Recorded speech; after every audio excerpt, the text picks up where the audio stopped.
The rain fell softly over Bath that morning, veiling the cobbled streets in a thin mist as black umbrellas bloomed one by one.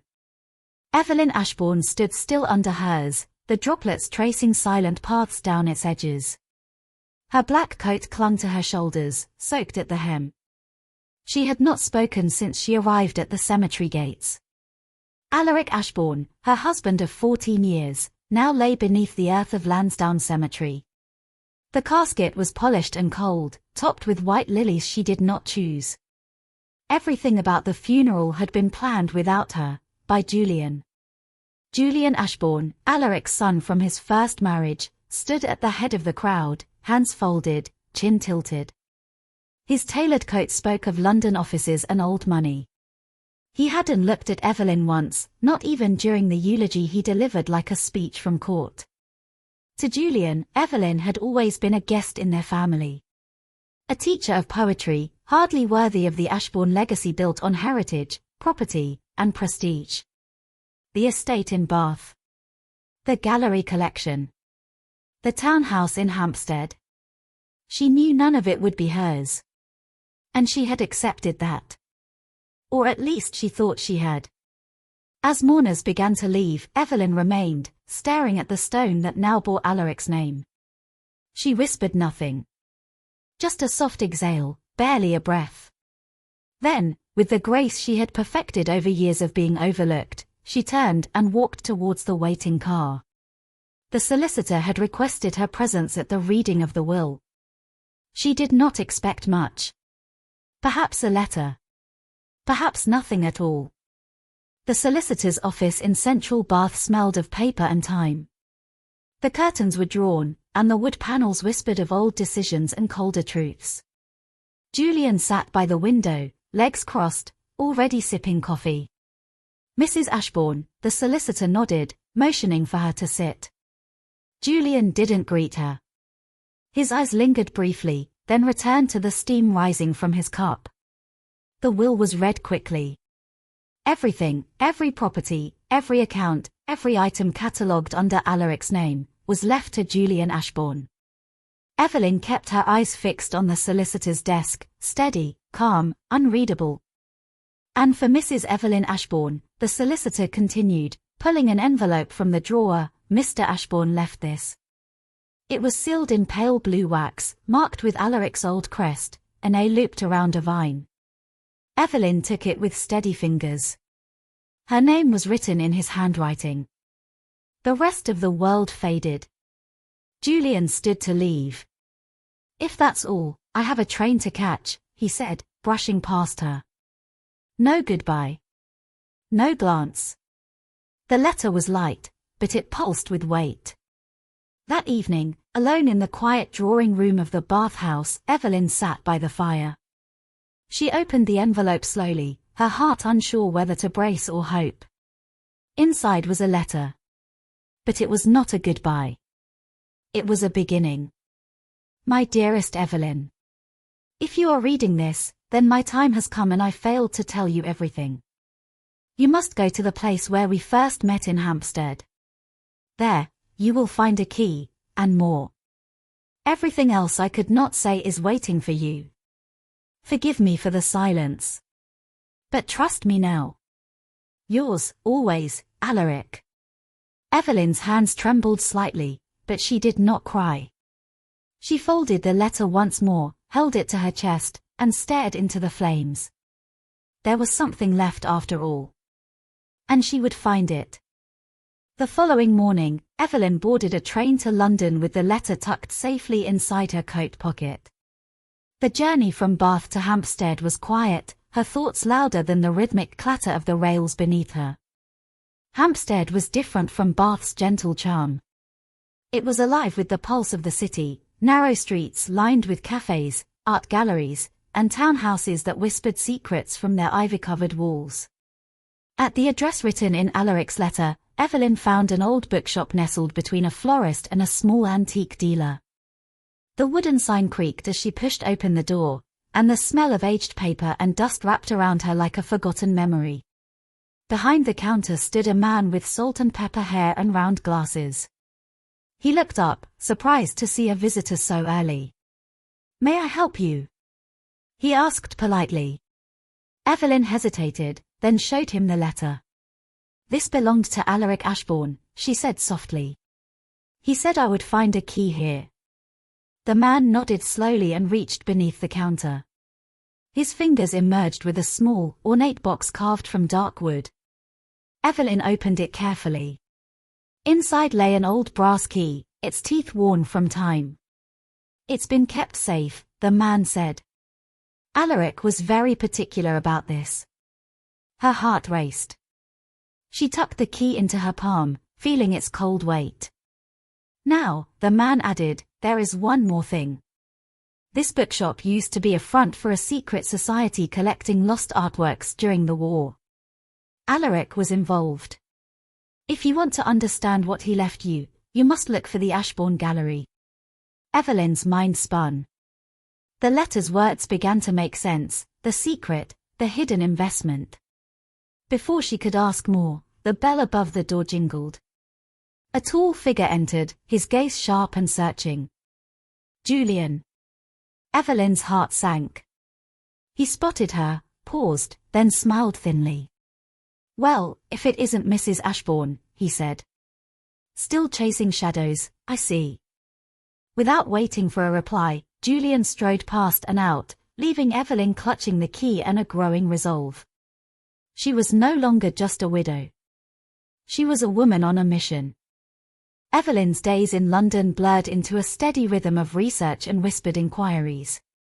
The Ashbourne Gallery, hidden behind an unassuming facade in Kensington, was no ordinary place.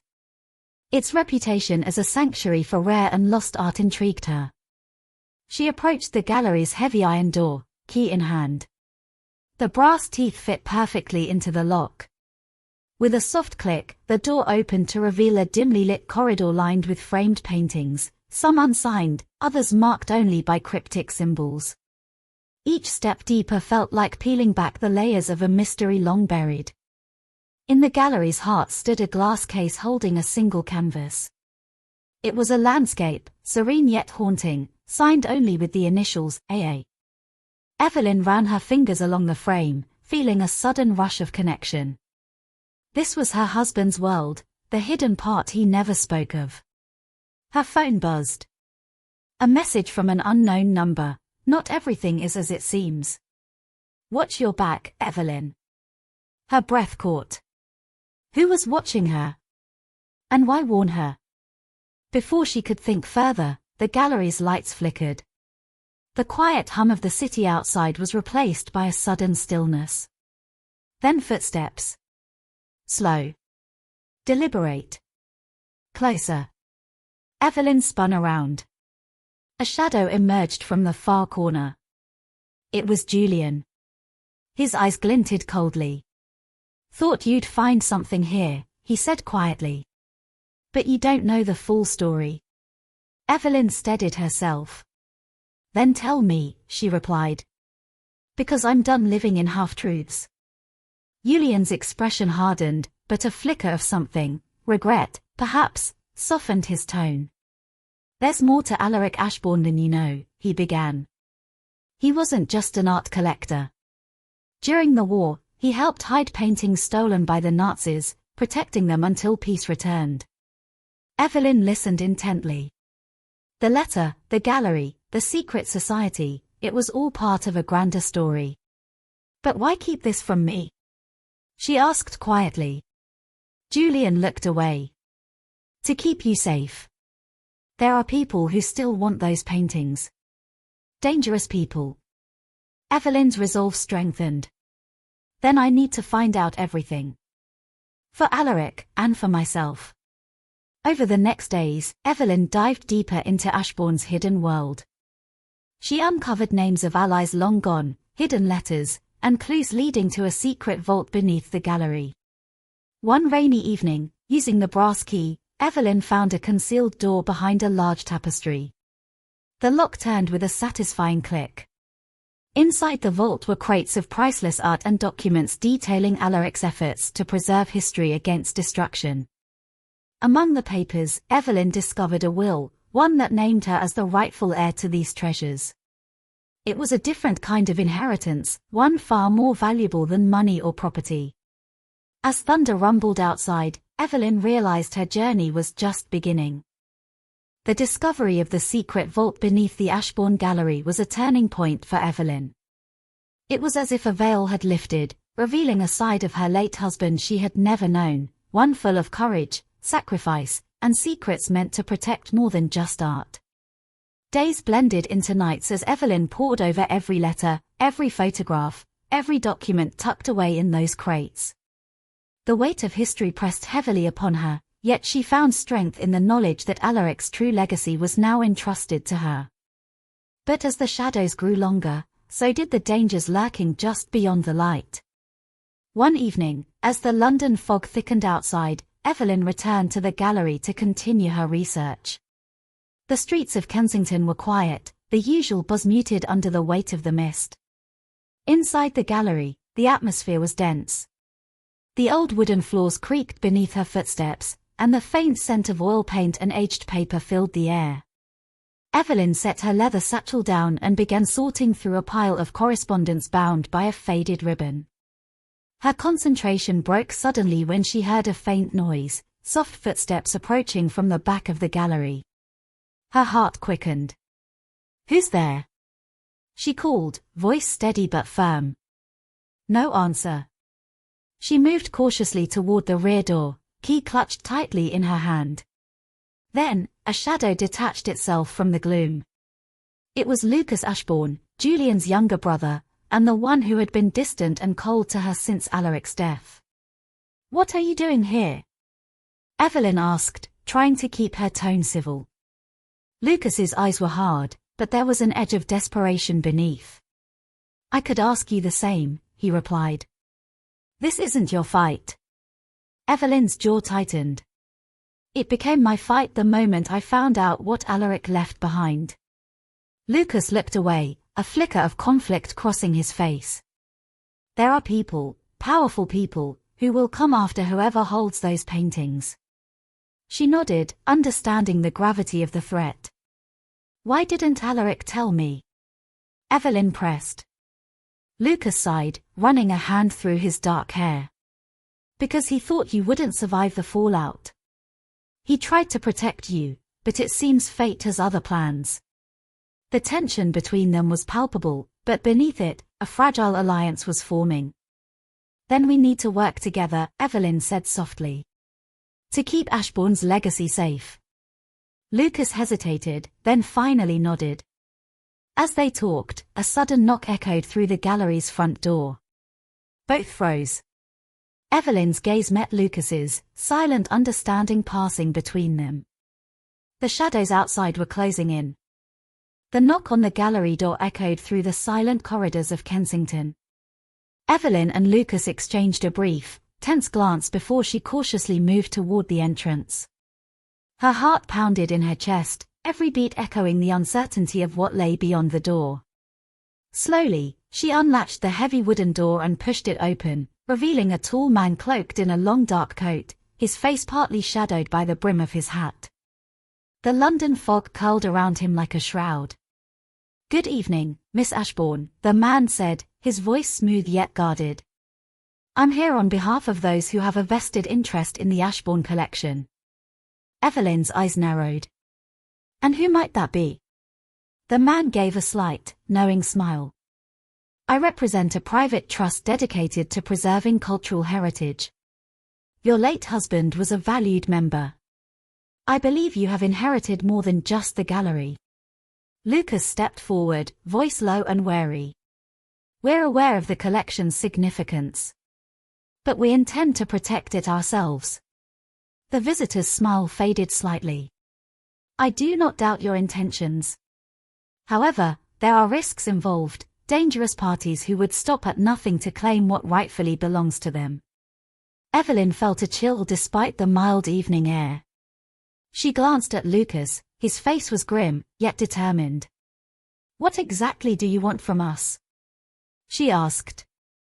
The man reached into his coat and produced a sealed envelope, worn at the edges. "This was left by Alaric himself, meant to be given to you when the time was right." She took the envelope, hands steady but heart racing.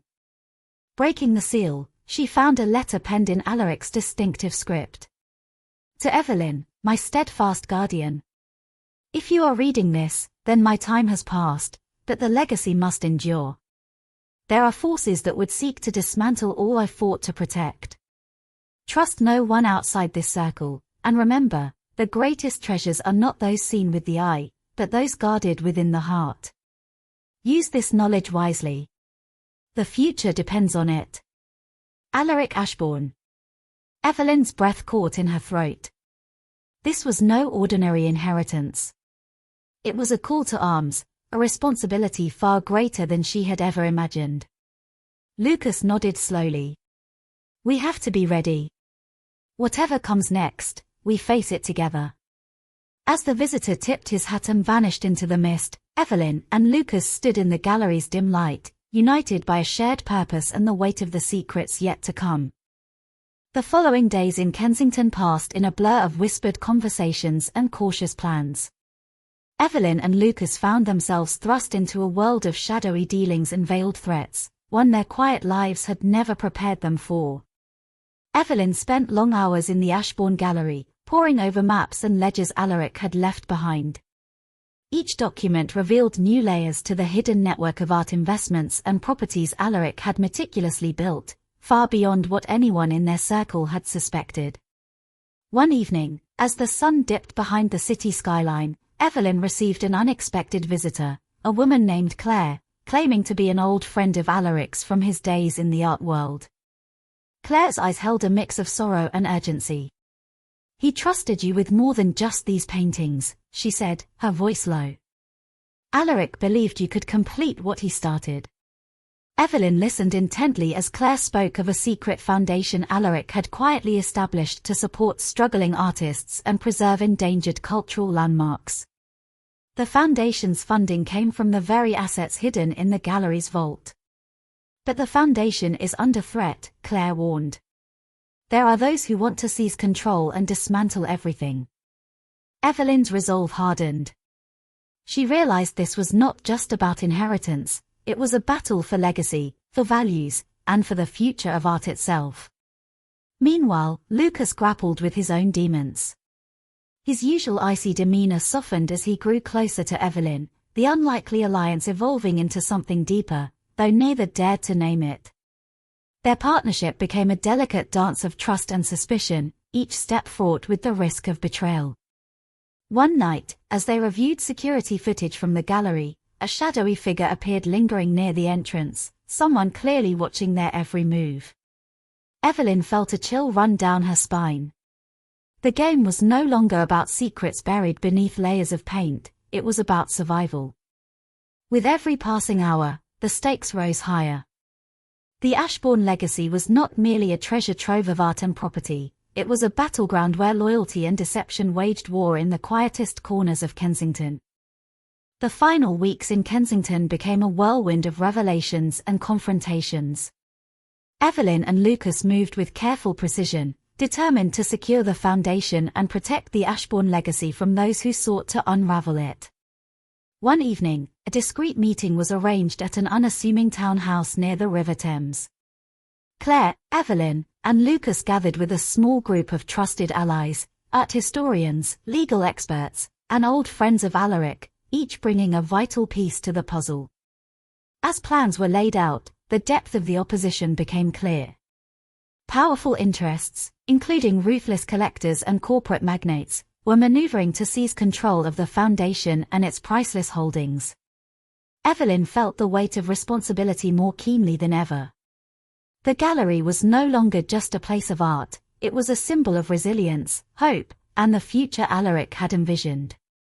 Late one night, while reviewing documents in the quiet of the gallery, Evelyn discovered a hidden ledger, an encrypted record detailing a final, secret property in the Cotswolds, one that held the key to securing the foundation's independence. Lucas helped decode the ledger, their shared focus bridging the gap between past grievances and present necessity. Together, they traveled to the Cotswolds, the misty hills unfolding around them like a secret waiting to be unveiled. The property was an old manor, its weathered stone walls hiding years of history and the promise of financial freedom. With the legal battles looming, Evelyn and Lucas filed the necessary claims, using Alaric's foresight and their own newfound unity to outmaneuver the adversaries. In the end, the Ashbourne legacy was preserved, not simply through wealth or art, but through the strength of trust, perseverance, and a shared vision. Standing on the manor's terrace, overlooking the rolling hills, Evelyn knew the journey was far from over. But for the first time since Alaric's passing, she felt a quiet peace, born from the shadows yet illuminated by hope.